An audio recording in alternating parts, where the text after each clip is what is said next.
Hello friend, चला तर आज आपल्याला मस्त जाळीदार विदाऊट विनोचा ढोकळा बनवायचा। 1 कप हरभऱ्याची डाळ आणि 1/4 कप तांदूळ घेतलेले आहे। तर चला आपण इथे स्वच्छ धुवून घेऊन इथं भेला भिजू घालायचा आहे। तर मी एक वेळेस इथं धुवून घेणार आहे, 1-2 वेळेस धुवून घ्या। स्वच्छ धुवून घेतले की याच्यामध्ये भिजू घालण्यासाठी आपल्याला इथं 4 ते 5 तास कंप्लीट ठेवायचं आहे। तर काही छान माझे फुल तयार म्हणजे भिजलेले आहेत। तर याच्यासाठी मी बॅटर बनवायचं आहे। तर 2 मिरची आणि 1 आल्याचा तुकडा वापरलेला आहे। याचं बॅटर इडलीच्या प्रमाणे बॅटर ठेवू शकता। बघा याचा थिकनेस कसा आहे तुम्ही पाहून घ्या। हे मस्त झालं। इथे आपल्याला 1 भाजीच्या चमच्याने 1 ऑइल टाकायचं। ऑइल थोडंसं कमी आणि दह्या 1 फुल चमचा दही टाकायचं। छोट्या चमच्याने तुम्ही 2 ते 3 चमचे ऍड करू शकता। आणि हे बॅटर फुलतं त्याच्यामुळे आपल्याला इथे बसणार नाही। तर तुम्ही दुसऱ्या ह्याच्यात मी ऍड करणार आहे।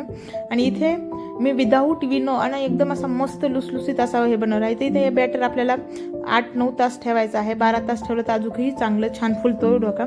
बघा हे माझं बॅटर छान फुललेलं आहे। तर आता मी याच्यामध्ये ऍड करणार आहे हळदी। हे व्यवस्थित एकाच डायरेक्शन फिरवायचं आहे। मेन म्हणजे हळदी ऍड करणार आहे, चवीपुरतं मीठ पण, आणि विदाऊट इनो आहे। बघा मुलांसाठी तो खूप हेल्दी असतो आणि हे ब्रेकफास्टसाठी करू शकता। हे चवीपुरते मीठ ऍड केलेलं आहे। तुम्ही इथं शुगर पण ऍड करू शकता, तो माझं गोड आवडत असेल। आणि खूप कमी लागतो इथं खायचा सोडा मी अर्धा चमचाच वापरलेला आहे। छोट्या चमच्याने अर्धा चमच्याने व्यवस्थित एका डायरेक्शन मी इथं फिरवून हलवून घेत आहे, मिक्स करत आहे व्यवस्थित। हे आपला आता बॅटर तयार झालेला आहे व्यवस्थित। आणि याला आपल्या इथे एका प्लेटला तेल लावून घ्यायचं आहे। मी कढईतच बनवते। प्लेटला व्यवस्थित तेल लावून घेऊन त्याचा बॅटर ओतून कढईत मी लावत आहे।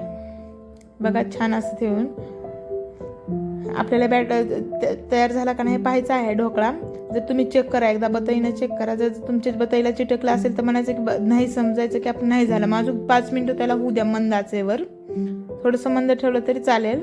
हे बघा मंदाचा माझा ढोकळा तयार झाला आहे। याचे काप करून घेऊत आपण। आणि याला तडका तीळ, मोहरी, जिरे आणि मिरची टाकून याला तडका दिलेला आहे। बघा हा स्पंजी आणि एकदम मस्त होतो आणि हेवी पण नसतो पोटात। तुम्हाला आवडला असेल तर लाईक करा, शेअर करा आणि सबस्क्राईब करा। थँक्यू।